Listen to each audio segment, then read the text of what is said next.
press the bell icon on the YouTube app and never miss another update.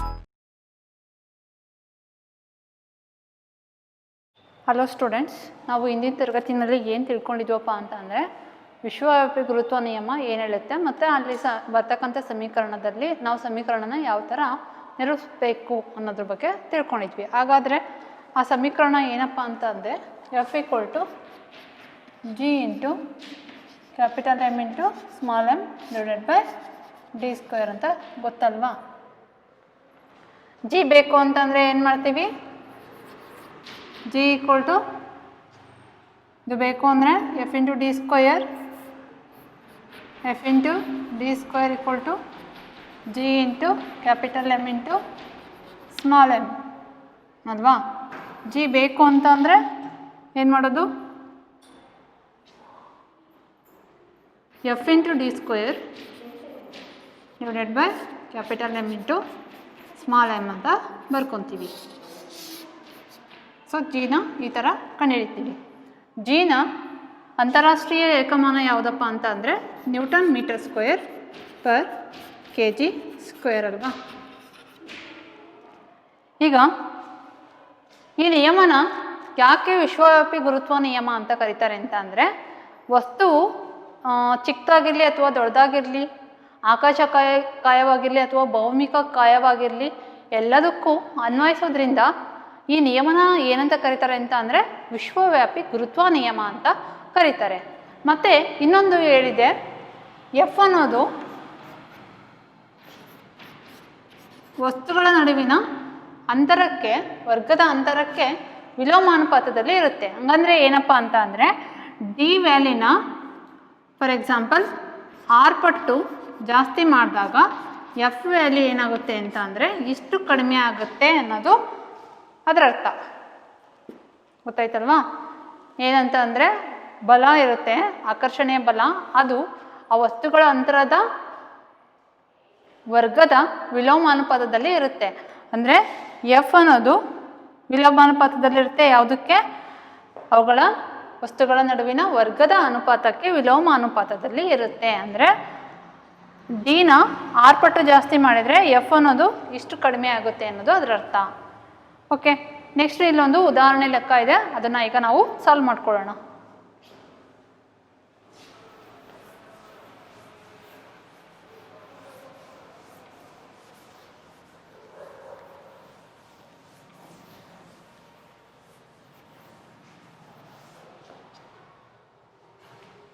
ಉದಾಹರಣೆ: ಭೂಮಿಯ ರಾಶಿ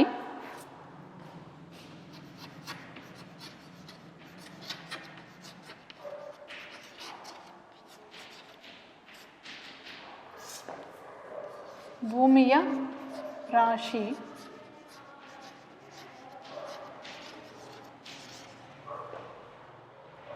6 × 10⁻24 kg ಮತ್ತು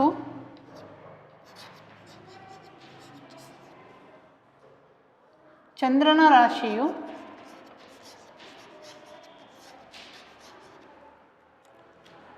7.4 ×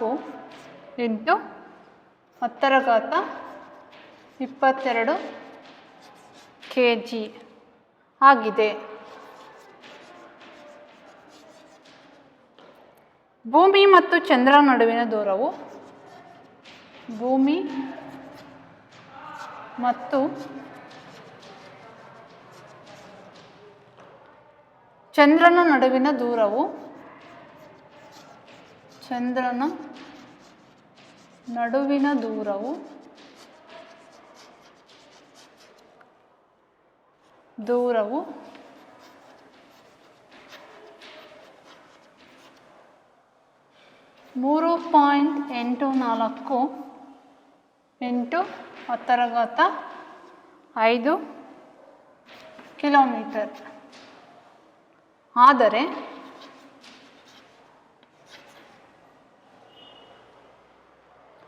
ಭೂಮಿಯು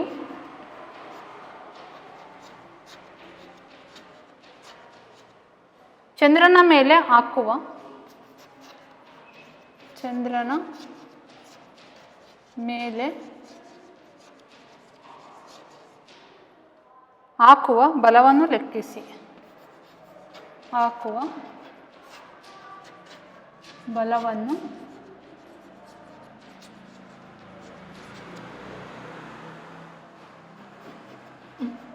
ಲೆಕ್ಕಿಸಿ. ಇಲ್ಲಿ ಜಿ ವ್ಯಾಲ್ಯೂ ಕೊಟ್ಟಿದ್ದಾರೆ. G equal to 6.7 into 10⁻⁻11 newton metre square per K G square ಅಂತ. So question ಹೀಗಿದೆ. First ಕ್ವಶನ್ನಲ್ಲಿ ಏನಿದೆ ಅರ್ಥ ಮಾಡ್ಕೊಳ್ಳೋಣ, ಅದಾದಮೇಲೆ ಪ್ರಾಬ್ಲಮ್ನ ಸಾಲ್ವ್ ಮಾಡ್ಕೊಳ್ಳೋಣ. ಇಲ್ಲಿ ನೋಡಿ ಮಕ್ಕಳೇ, ಭೂಮಿಯ ರಾಶಿ ಕೊಟ್ಟಿದ್ದಾರೆ ಎಷ್ಟಂತ? 6 ಇಂಟು 10⁻24 ಕೆ ಜಿ ಅಂತ ಕೊಟ್ಟಿದ್ದಾರೆ. ಮತ್ತು ಚಂದ್ರನ ರಾಶಿ ಎಷ್ಟಿದೆ? 7.4 ಇಂಟು 10⁻22 ಕೆ ಜಿ ಇದೆ. ಇದು ಭೂಮಿದಾದರೆ ಇದು ಚಂದ್ರನ ರಾಶಿ. ಭೂಮಿ ಮತ್ತು ಚಂದ್ರನ ನಡುವಿನ ದೂರವು, ಭೂಮಿ ಮತ್ತು ಚಂದ್ರನ ನಡುವಿನ ದೂರ ಅಂದರೆ ಯಾವ ಲೆಟರಿಂದ ರೆಪ್ರೆಸೆಂಟ್ ಮಾಡ್ತೀವಿ? ಸ್ಮಾಲ್ ಲೆಟರ್ ಡಿ ಇಂದ ರೆಪ್ರೆಸೆಂಟ್ ಮಾಡ್ತೀವಿ. ಅಂದರೆ ಅದರ ದೂರ ಎಷ್ಟಿದೆ? 3.84 ಇಂಟು 10⁻5 ಕಿಲೋಮೀಟರ್.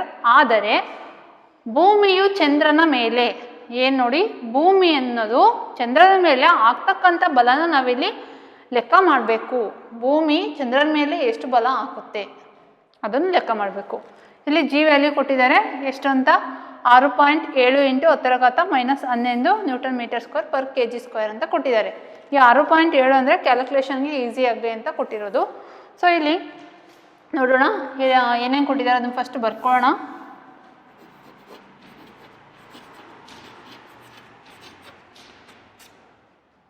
ಭೂಮಿಯ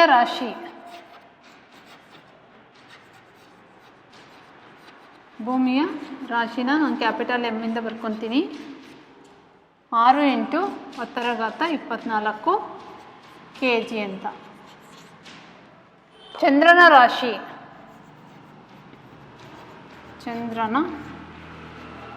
ರಾಶಿ small letter M equal to ಎಷ್ಟು? 7.4 ಇಂಟು 10⁻22 ಕೆ ಜಿ. ಭೂಮಿ ಮತ್ತು ಚಂದ್ರನ ನಡುವಿನ ದೂರ, ಭೂಮಿ ಮತ್ತು ಚಂದ್ರನ ನಡುವಿನ ದೂರ D equal to 3.84 into 10⁻5 kilometre. ಈ ಕಿಲೋಮೀಟರ್ನ ಮೀಟರಿಗೆ ಕನ್ವರ್ಟ್ ಮಾಡಬೇಕು, ಯಾಕಂದರೆ ಎಸ್ ಐ ಯೂನಿಟಲ್ಲಿರೋದು ನ್ಯೂಟನ್ ಮೀಟರ್ ಸ್ಕ್ವೇರ್ ಅಂತ ಇದೆ. ಕಿಲೋಮೀಟರ್ ಇದನ್ನು ಏನು ಮಾಡಬೇಕು? ಮೀಟರ್ ಸ್ಕ್ವೇರ್ಗೆ ಕನ್ವರ್ಟ್ ಮಾಡ್ಕೋಬೇಕು. ನೋಡಿ, D equal to 3.84 into 10⁻5 kilometre ಅಂತ ಇದೆ. ಮೀಟರಿಗೆ ಕನ್ವರ್ಟ್ ಮಾಡೋಣ. 3.84 ಇಂಟು 10⁻5 ಇಂಟು 10⁻3, ಯಾಕಂದರೆ 1 ಕಿಲೋಮೀಟರಿಗೆ ಎಷ್ಟು? 1000 ಮೀಟರ್ ಅಲ್ವಾ, ಅದಕ್ಕೆ. D equal to 3.84 into 10⁻8 metre. ಓಕೆನಾ? ಈಗ ನೆಕ್ಸ್ಟು ನಾವು ಏನು ಮಾಡಬೇಕು? ಭೂಮಿ ಅಂತಕ್ಕನ್ನೋದು ಚಂದ್ರನ ಮೇಲೆ ಎಷ್ಟು ಬಲ ಹಾಕುತ್ತೆ. ಈಗ ಸಮೀಕರಣ ಇದೆ ಅಲ್ವಾ, F equal to capital G into small M into capital M into small M divided by D square ಅಂತ ಆ ಫಾರ್ಮುಲನ ಯೂಸ್ ಮಾಡಿದರೆ ನಮಗಿಲ್ಲಿ ಎಷ್ಟು ಬಲ ಹಾಕುತ್ತೆ ಅನ್ನೋದು ಗೊತ್ತಾಗುತ್ತೆ.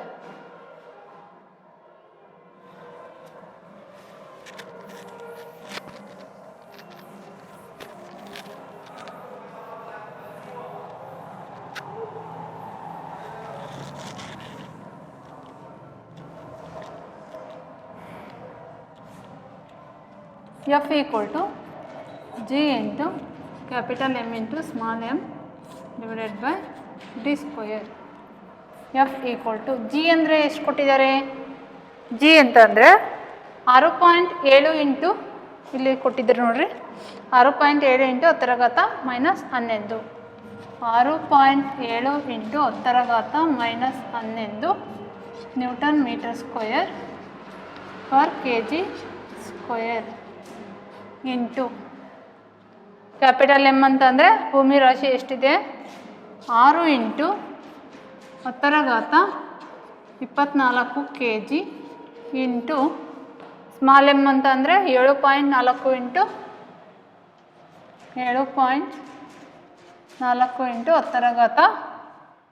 10⁻22 kg divided by D square ಅಂದರೆ 3.84 ಇಂಟು 3.84 ಇಂಟು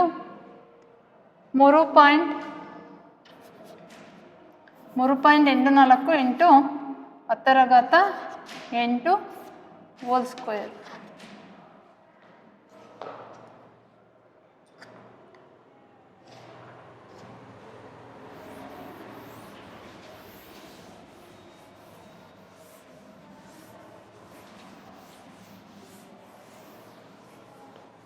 ಈಗ ನಾವು ಮೇಲಿಂದು ಕ್ಯಾಲ್ಕುಲೇಟ್ ಮಾಡ್ಕೊಳ್ಳೋಣ, ಎಷ್ಟು ಬರುತ್ತೆ ಅಂತ ನೋಡೋಣ.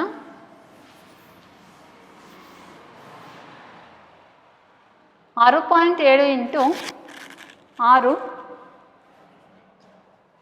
ಸೈಡಿಂಗ್ ಮಾಡ್ಕೊಳ್ಳೋಣ, ಕಾಣಿಸುತ್ತೆ ಅಲ್ವಾ. 6.7 × 6 ಮಾಡೋಣ. 6 × 42 2 4 ಕ್ಯಾರಿ ಆಗುತ್ತೆ. 6 36 36 40 ಆಯಿತು. 40.2 6.7 × 6 × 7.4 ಮಾಡೋಣ. ಇದಕ್ಕೆ 7.4 ಮಾಡ್ಕೊಳ್ಳೋಣ. 4 2 8 4 0 0 4 4 16 7 2 14 4 ಕ್ಯಾರಿ ಒಂದಾಗುತ್ತೆ, 0 ಇದೆ ಅದಕ್ಕೊಂದು ಬರುತ್ತೆ. 7 4 28 8 4 7 9 2 ಇಷ್ಟು ಬರುತ್ತೆ ನೋಡಿ. ಇಲ್ಲಿ 1 2 ಅಂದರೆ 297.48 297.48 ಇಲ್ಲಿ ಎಷ್ಟು ಉಳಿತೀನ 10⁻11 × 10⁻24 × 10⁻22 ಇಲ್ಲೇನೇನು ಯೂನಿಟ್ಸ್ ಇದಾವಲ್ವ, ಇಲ್ಲಿ ಬರ್ಕೊಳ್ಳೋಣ. Newton metre square per kg square. D square ಅಂತಂದರೆ 3.84 × 10⁸ ಏನಾಗಿತ್ತು ಮೀಟರ್ ಸ್ಕ್ವೇರ್ ಬಂದಿತ್ತು. ಇದನ್ನು ನಾವಿಲ್ಲಿ ಮೀಟರ್ ಹೋಲ್ ಸ್ಕ್ವೇರ್ ಅಂತ ಬರ್ಕೊಳ್ಳೋಣ. Per kg square into kg ಇಲ್ಲಿರೋದು ಬರಿತಾ ಇದ್ದೀನಿ. kg into kg into kg ಅಂದರೆ kg ಸ್ಕ್ವೇರು. ಈ kg ಸ್ಕ್ವೇರ್ ಏನಾಗುತ್ತೆ, ಕ್ಯಾನ್ಸಲ್ ಆಗುತ್ತೆ. Divided by 3.84 × 10⁸ whole square into metre square. ಈ ಮೀಟರ್ ಸ್ಕ್ವೇರ್ ಕ್ಯಾನ್ಸಲ್ ಆಯಿತು. ಈಗ ನಾವು 3.84ನ 3.84ರಿಂದ ಮಲ್ಟಿಪ್ಲೈ ಮಾಡೋಣ, ಯಾಕಂದರೆ 3.84 ಹೋಲ್ ಸ್ಕ್ವೇರ್ ಅಂತ ಇದೆಯಲ್ವಾ, ಸೊ ಅದಕ್ಕೆ 3.84 ಇಂಟು 3.84 4 4 16 ಒಂದು ಕ್ಯಾರಿ, 4 8 32 33 ಆಗುತ್ತೆ, 3 ಕ್ಯಾರಿ ಆಗುತ್ತೆ. 4 3 12 1 12 3 15. Next 8 4 32 32ಕ್ಕೆ 2 3 carry. 8 8 64 67ಕ್ಕೆ 7 6 ಕ್ಯಾರಿ ಆಗುತ್ತೆ. 8 3 21 21 8 3 24 24 6 30 3 4 12 12ಕ್ಕೆ 2 1 ಕ್ಯಾರಿ. 3 8 24 1 25ಕ್ಕೆ 5 2 ಕ್ಯಾರಿ. 3 3 9 9 2 11 6 5 7 5 12 12 2 14ಕ್ಕೆ 4 1 ಕ್ಯಾರಿ. 1 1 2 2 5 7 3 1 4 ಇಷ್ಟು 1 2 3 4 1 2 3 4 14.4 14 ಇಲ್ಲಿ ನೋಡಿ ಇಷ್ಟು ಬರ್ಕೊಳ್ಳೋಣ. 14.7456 ಬರುತ್ತೆ. 8 10 8 2 16.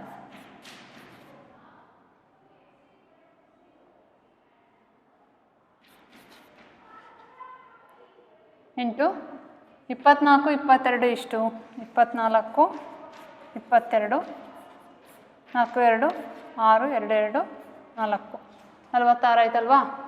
46ರಲ್ಲಿ 11 ಹೋಗಬೇಕು. 6ರಲ್ಲಿ 1 ಹೋದರೆ 5, 4ರಲ್ಲಿ 1 ಹೋದರೆ 3, 35 ಆಯ್ತು. 35 ಇಂಟು 10⁻35. ಈಗ ಇದನ್ನು ಮೇಲೆ ಕಳಿಸಿದರೆ 16 ಆಗುತ್ತೆ. 35ರಲ್ಲಿ 16 ಹೋಯ್ತು ಅಂದರೆ 35ರಲ್ಲಿ 16, 15ರಲ್ಲಿ 6 ಹೋದರೆ 9, 2ರಲ್ಲಿ 1 ಹೋದರೆ 1, 19 ಆಗುತ್ತೆ. ಇದನ್ನು ಅಷ್ಟು ಕ್ಯಾಲ್ಕುಲೇಟ್ ಮಾಡಿದಾಗ 20.1 ಈ ಥರ ಬಂದಿರುತ್ತೆ. 20.1 ಇಂಟು 10⁻19 ನ್ಯೂಟನ್ ಬರುತ್ತೆ. ನಮಗೆ ಈಗ ಏನು ಮಾಡ್ಬೋದು ಅಂದರೆ 2.01 ಇಂಟು 10⁻20 ನ್ಯೂಟನ್ ಅಂತ ಬರಿಬೋದು. ಇದನ್ನು ವ್ಯಾಲ್ಯೂ ಸಬ್ಸ್ಟಿಟ್ಯೂಟ್ ಮಾಡೋದು, ಸಿಂಪ್ಲಿಫೈ ಮಾಡೋದು, ಆನ್ಸರ್ ಬರೆಯೋದು. ಸೊ ಇದನ್ನು ಒಂದ್ಸರಿ ಗ್ಲಾನ್ಸ್ ಮಾಡ್ಕೊಳ್ಳಿ.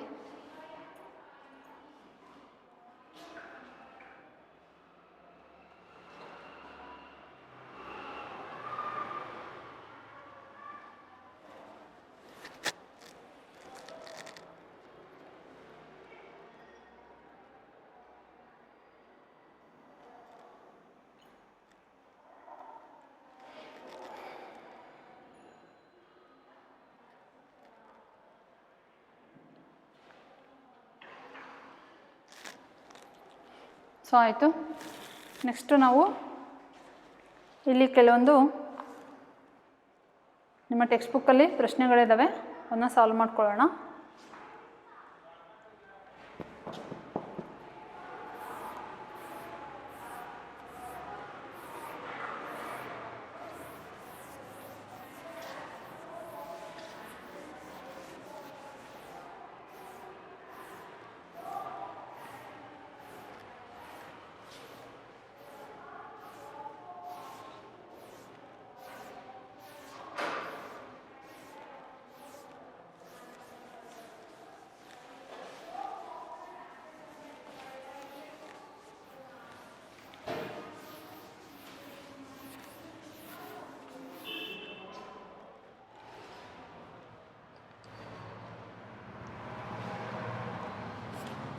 ಪ್ರಶ್ನೆಗಳು: ವಿಶ್ವವ್ಯಾಪಿ ಗುರುತ್ವ ನಿಯಮವನ್ನು ನಿರೂಪಿಸಿ ಅಂತ ಇದೆ.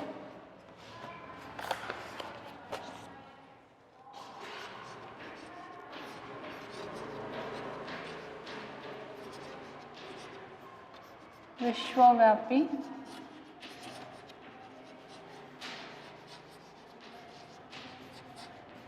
ಗುರುತ್ವ ನಿಯಮವನ್ನು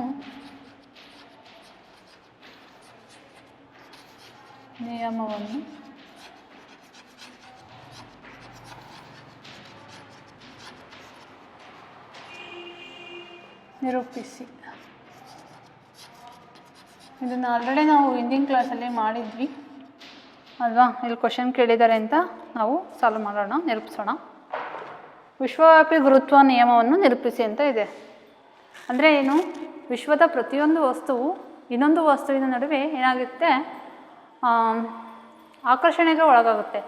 ಆ ಆಕರ್ಷಣೆಯ ಬಲವನ್ನು ನಾವು ಏನಂತ ಕರಿತೀವಿ? ಗುರುತ್ವ ಬಲ ಅಂತ ಕರಿತೀವಿ ಅಲ್ವಾ. ಆ ಗುರುತ್ವ ಬಲ ಯಾವುದರ ನೇರ ಅನುಪಾತದಲ್ಲಿರುತ್ತದೆ ಅಂತ ಅಂದರೆ, ಆ ಎರಡೂ ವಸ್ತುಗಳ ರಾಶಿಗಳ ಗುಣಲಬ್ಧಕ್ಕೆ ನೇರ ಅನುಪಾತದಲ್ಲಿರುತ್ತದೆ. ಅಂದರೆ ನಾವು ಅದನ್ನು ಹೆಂಗೆ ಬರಿತೀವಿ? ನೇರ ಅನುಪಾತದಲ್ಲಿರುತ್ತದೆ ಅಂತಂದರೆ ಎಮ್ ಇಂಟು ಕ್ಯಾಪಿಟಲ್ ಎಮ್. ಇದು ಮೊದಲನೇ ವಸ್ತು, ಇದು ಎರಡನೇ ವಸ್ತು. ಈ ಎರಡೂ ವಸ್ತುಗಳು ಪರಸ್ಪರ ಆಕರ್ಷಣೆಗೆ ಒಳಗಾಗಿರ್ತವೆ. ಆ ಆಕರ್ಷಣೆಯ ಬಲವನ್ನು ನಾವು ಗುರುತ್ವ ಬಲ ಅಂತ ಕರಿತೀವಿ ಅಂತ ಗೊತ್ತಿದೆ. ಅದೇ ಬಲ ಏನಾಗಿರುತ್ತೆ ಅಂತ ಅಂದರೆ, ಆ ವಸ್ತುಗಳು ಇಲ್ಲೊಂದು ವಸ್ತು ಇದೆ, ಇಲ್ಲೊಂದು ವಸ್ತು ಇದೆ ಅಂತ ಅಂದಾಗ ಇವೆರಡರ ನಡುವೆ ಅಂತರ ಇರುತ್ತಲ್ವ. ಈ ಅಂತರದ ವರ್ಗದ ವಿಲೋಮಾನುಪಾತದಲ್ಲಿ ಇರುತ್ತದೆ. ವರ್ಗ ಅಂದರೆ ಅದನ್ನು ಏನು ಮಾಡ್ತೀವಿ, ಅದನ್ನ 2 ಟೈಮು ಗುಣಿಸ್ಕೊತೀವಿ, d² ಅಂತ ಆಗುತ್ತೆ. ಡಿ ಅಂತ ಅಂದರೆ ಆ ಎರಡೂ ವಸ್ತುಗಳ ನಡುವೆ ಇರ್ತಕ್ಕಂಥ ಅಂತರ. ಸೊ ಇದನ್ನು ಏನು ಮಾಡೋಣ ಅಂತಂದರೆ, ಇದನ್ನು ಸಮೀಕರಣ 1, ಇದು ಸಮೀಕರಣ 2 ಅಂತ ಬರ್ಕೊಳ್ಳೋಣ.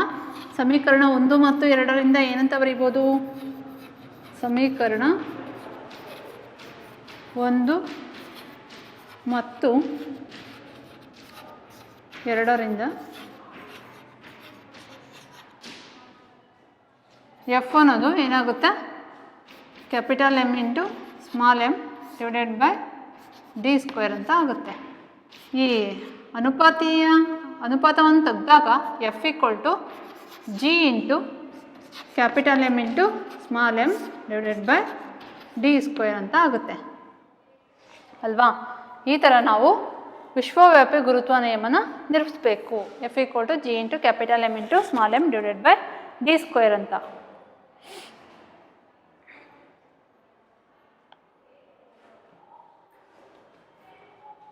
ಎಫ್ ಆ ಎರಡೂ ವಸ್ತುಗಳ ನಡುವಿನ ರಾಶಿಗೆ ನೇರ ಅನುಪಾತದಲ್ಲಿ ಅದೇ ಬಲ ಏನಾಗುತ್ತೆ, ಅವುಗಳ ನಡುವಿನ ಅಂತರದ ವರ್ಗಕ್ಕೆ ವಿಲೋಮಾನುಪಾತದಲ್ಲಿ ಇರುತ್ತೆ. ಇದು ಸಮೀಕರಣ 1, ಇದು ಸಮೀಕರಣ 2 ಅಂತ ಬರ್ಕೊಂಡಾಗ ಸಮೀಕರಣ 1 ಮತ್ತು 2ರಿಂದ ನಾವು ಏನಂತ ಬರ್ಕೋಬೋದು, ಈಗ ಬರ್ಕೋಬೋದು. ಸೊ ಇದನ್ನು ಅನುಪಾತ ತೆಗೆದ್ರೆ ಜಿ ಅಂತ ಬರುತ್ತೆ. ಜಿ ಅಂದರೆ ಏನು ಅಂತಂದರೆ ಅನುಪಾತೀಯ ಸ್ಥಿರಾಂಕ.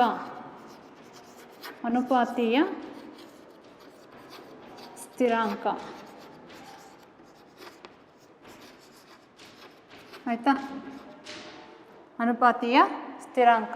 ಇದನ್ನು ಹೆನ್ರಿ ಕ್ಯಾವೆಂಡಿಶ್ ಅವರು ಜಿಗೆ ವ್ಯಾಲ್ಯೂ ಕೊಟ್ಟಿದ್ದಾರೆ. ಎಷ್ಟಂತ 6.673 into 10⁻⁻11 newton metre square per kg² ಅಂತ. ಈ ಥರ ಈ ನಿಯಮನ ನಿರೂಪಿಸಬೇಕು.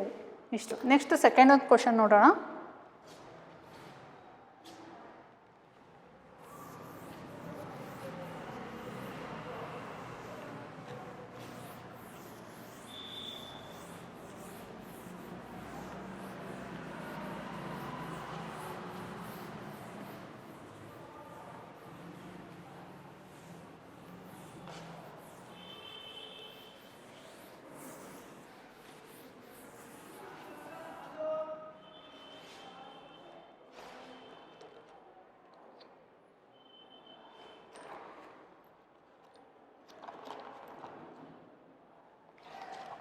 ಭೂಮಿ ಮತ್ತು ಅದರ ಮೇಲ್ಮೈ ಮೇಲಿನ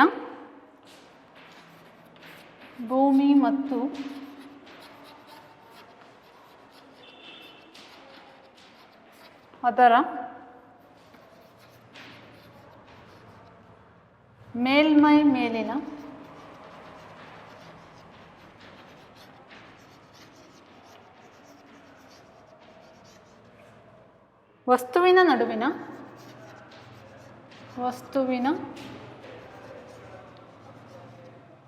ನಡುವಿನ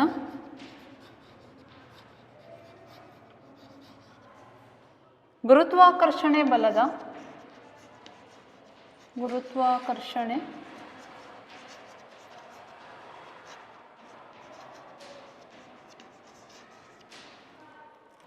ಬಲದ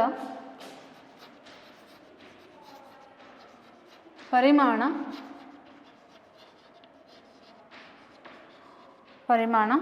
ಕಂಡುಹಿಡಿಯುವ ಸೂತ್ರ ಬರೆಯಿರಿ. ಕಂಡುಹಿಡಿಯುವ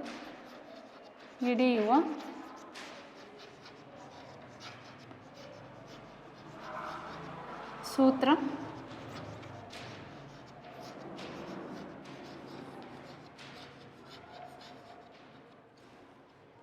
ಬರೆಯಿರಿ ಅಂತ ಇದೆ. ನೋಡಿ ಮಕ್ಕಳೇ, ಭೂಮಿ ಮತ್ತು ಅದರ ಮೇಲ್ಮೈ ಮೇಲಿನ ವಸ್ತುವಿನ ನಡುವೆ, ಭೂಮಿ ಮತ್ತು ಅದರ ಮೇಲ್ಮೈ ಮೇಲಿನ ವಸ್ತು ಯಾವುದಾದ್ರೂ ಆಗಿರ್ಬೋದು, ಆ ವಸ್ತುವಿನ ನಡುವೆ ಗುರುತ್ವಾಕರ್ಷಣದ ಬಲದ ಪರಿಮಾಣ ಕಂಡುಹಿಡಿಯುವ ಸೂತ್ರ ಬರೆಯಿರಿ. ಅಂದರೆ ಏನು? F G into capital M into small M divided by d². ಇದೇ ಬಲದ ಪರಿಮಾಣ. ಈಗ ನಮಗೆ ಈ ಜಿ ಬೇಕು ಅಂತಂದರೆ ಏನು ಮಾಡ್ತೀವಿ, ಇದು ಕೇಳಿದಾರಲ್ಲ ಆ ಕ್ವಶನ್ಗೆ ಆನ್ಸರು. ಈಗ ನಮಗೆ ಜಿ ಬೇಕು ಅಂದರೆ ಏನು ಮಾಡ್ತೀವಪ್ಪ, F into D square equal to G into capital M into small M ಅಂತ ಬರ್ಕೊತೀವಿ. ಜಿ ಈಕ್ವಲ್ ಟು ಏನಾಗುತ್ತೆ ಅವಾಗ, F into D square divided by capital M into small M ಅಂತ ಆಗುತ್ತೆ. ಯಾವಾಗ ಜಿನ ಕೇಳಿದರೆ ಯಾವಾಗಾದರೂ. ಇದು ಸೂತ್ರ. ಆಯಿತಾ ಮಕ್ಕಳೇ, ಇನ್ನೊಂದು ಟೈಮ್ ನೋಡ್ಕೊಳ್ಳಿ, ಕನ್ಫ್ಯೂಸ್ ಆಗಬೇಡಿ.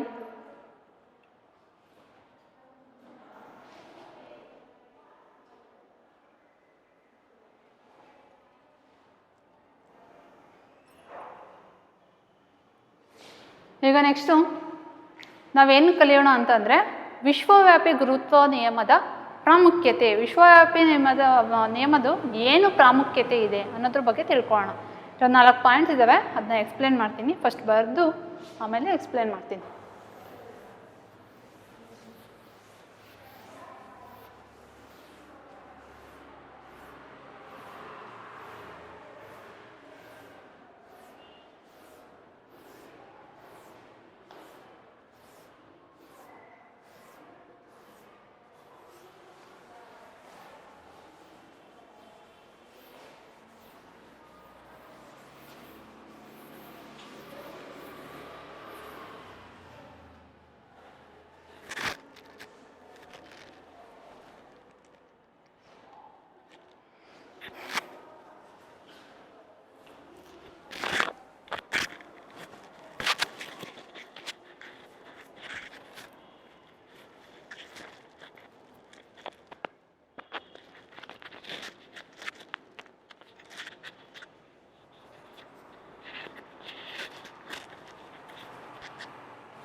ವಿಶ್ವವ್ಯಾಪಿ ಗುರುತ್ವ ನಿಯಮದ ಪ್ರಾಮುಖ್ಯತೆ.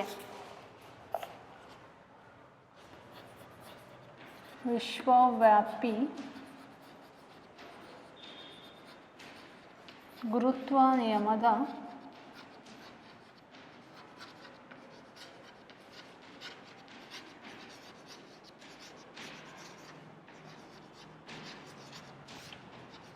ಪ್ರಾಮುಖ್ಯತೆ.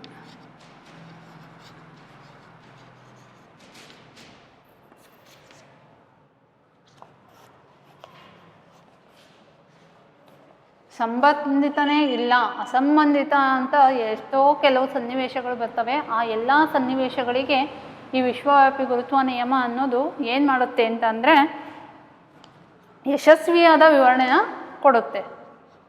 ಯಶಸ್ವಿಯಾದ ವಿವರಣೆನ ಕೊಡುತ್ತೆ. ಈ ವಿಶ್ವವ್ಯಾಪಿ ಗುರುತ್ವ ನಿಯಮದ ಪ್ರಾಮುಖ್ಯತೆ ಏನಪ್ಪ ಅಂತ ಅಂದರೆ, ನಮ್ಮನ್ನು ಭೂಮಿಗೆ ಬಂಧಿಸಿರುವ ಬಲ, ನಮ್ಮನ್ನು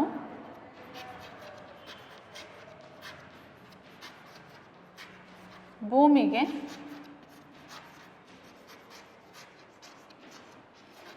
ಬಂಧಿಸಿರುವ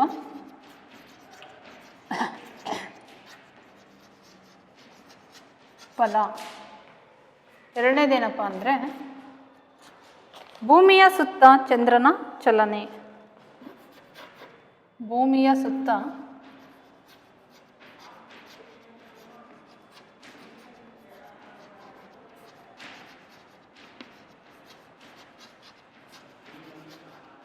ಚಂದ್ರನ ಚಲನೆ.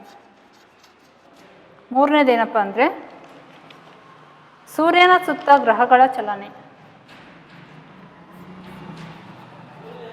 ಸೂರ್ಯನ ಸುತ್ತ ಗ್ರಹಗಳ ಚಲನೆ. ಸೂರ್ಯ ಮತ್ತು ಚಂದ್ರರಿಂದಾಗುವ ಉಬ್ಬರ ಇಳಿತಗಳು. ಸೂರ್ಯ ಮತ್ತು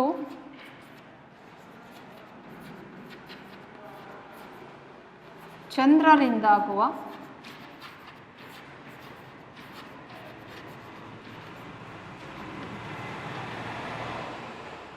ಉಬ್ಬರ ಇಳಿತಗಳು.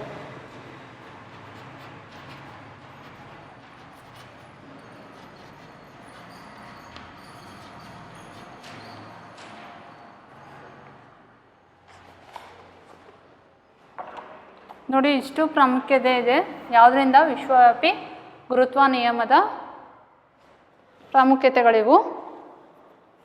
ಅದರಲ್ಲಿ ಫಸ್ಟ್ ಒನ್ನು, ನಮ್ಮನ್ನು ಭೂಮಿಗೆ ಬಂಧಿಸಿರುವ ಬಲ.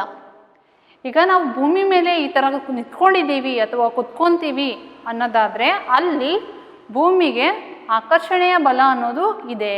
ಈ ಆಕರ್ಷಣೆಯ ಬಲ ಇರೋದಕ್ಕೋಸ್ಕರನೇ ನಾವು ಇದ್ರ ಭೂಮಿ ಮೇಲೆ ನಿಂತ್ಕೊಂಡಿರೋದು, ನಡೆದಾಡೋದು, ಕುತ್ಕೊಳ್ಳೋದು ಈ ಥರ ಮಾಡ್ತೀವಿ. ಆ ಆಕರ್ಷಣಾ ಬಲ, ವಿಶ್ವವ್ಯಾಪಿ ಗುರುತ್ವ ನಿಯಮ ಅಥವಾ ಆಕರ್ಷಣೆಯ ಬಲ ಇಲ್ಲ ಅಂತಂದಿದ್ರೆ ನಾವು ತೇಲಾಡ್ತಿದ್ವಿ ಅಲ್ವಾ. ಈಗ ಬಂಧಿಸೋದಕ್ಕೆ ಆಕರ್ಷಣೆಯ ಬಲನೇ ಇಲ್ಲ ಅಂತ ಅಂದರೆ ನಾವು ತೇಲಾಡ್ತಾ ಇದ್ವಿ, ಈ ಥರ ನಿಂತ್ಕೊಳ್ಳೋದಕ್ಕೆ ಸಾಧ್ಯ ಆಗ್ತಾ ಇರಲಿಲ್ಲ. ಅದು ಒಂದು ಏನಪ್ಪ ಅಂತಂದರೆ ವಿಶ್ವವ್ಯಾಪಿ ಗುರುತ್ವ ನಿಯಮದ ಪ್ರಾಮುಖ್ಯತೆ ಆಗಿದೆ. ಇಮ್ಯಾಜಿನ್ ಮಾಡ್ಕೊಳ್ಳಿ, ಆ ಆಕರ್ಷಣೆಯ ಬಲ ಇಲ್ಲ ಅಂತ ಅಂದಿದ್ರೆ ನಾವು ಏನಾಗ್ತಾ ಇದ್ವಿ, ಸೊ ನಮ್ಮ ಪೊಸಿಷನ್ ಹೆಂಗಿರೋದು ಅಲ್ವಾ.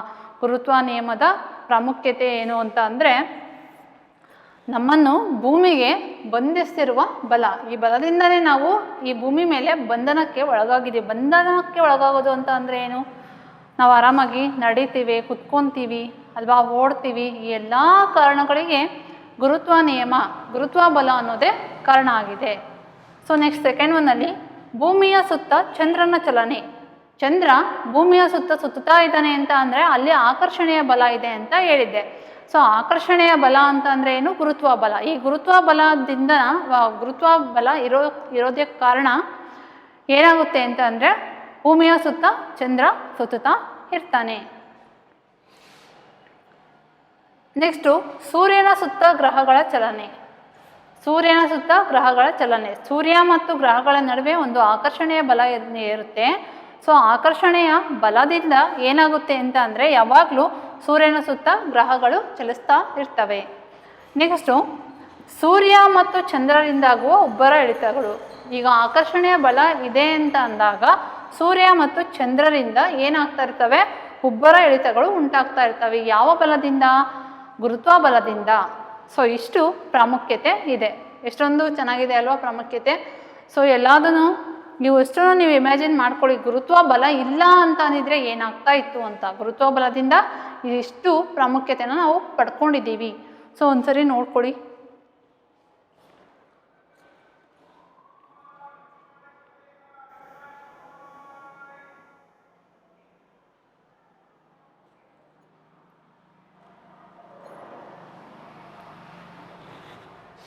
ಓಕೆ ಮಕ್ಕಳೇ, ನಿಮಗೆ ವಿಶ್ವವ್ಯಾಪಿ ಗುರುತ್ವ ನಿಯಮ ಅಂದರೆ ಏನು, ಆಮೇಲೆ ಉದಾಹರಣೆ ಲೆಕ್ಕನ ಯಾವ ಥರ ಸಾಲ್ವ್ ಮಾಡೋದು ಅಂತ ಗೊತ್ತಾಯಿತು. ವಿಶ್ವವ್ಯಾಪಿ ಗುರುತ್ವ ನಿಯಮದ ಪ್ರಾಮುಖ್ಯತೆ ಏನು ಅನ್ನೋದು ಗೊತ್ತಾಯಿತು. ಸೊ ನಾವು ನೆಕ್ಸ್ಟ್ ಕ್ಲಾಸಲ್ಲಿ ಏನು ತಿಳ್ಕೊಳ್ಳೋಣ ಅಂತಂದರೆ ಸ್ವತಂತ್ರ ಪತನ ಅಂತ ಅಂದರೆ ಏನು, ಅದನ್ನು ಒಂದು ಚಟುವಟಿಕೆಯ ಮಾಡೋದ್ರ ಮೂಲಕ ತಿಳ್ಕೊಳ್ಳೋಣ ಮಕ್ಕಳೇ. ಅಲ್ಲಿವರೆಗೂ ಈ ವಿಡಿಯೋ ನೋಡಿ, ಆಮೇಲೆ ಇದರಲ್ಲಿ ಬರ್ತಕ್ಕಂಥ ಇಂಪಾರ್ಟೆಂಟು ಎಲ್ಲದನ್ನು ಬರ್ಕೊಳ್ಳಿ, ಓದ್ಕೊಳ್ಳಿ. ಸೊ ನೆಕ್ಸ್ಟ್ ಕ್ಲಾಸಲ್ಲಿ ಸ್ವತಂತ್ರ ಪತನನ ಮಾಡ್ತೇನೆ. So thank you.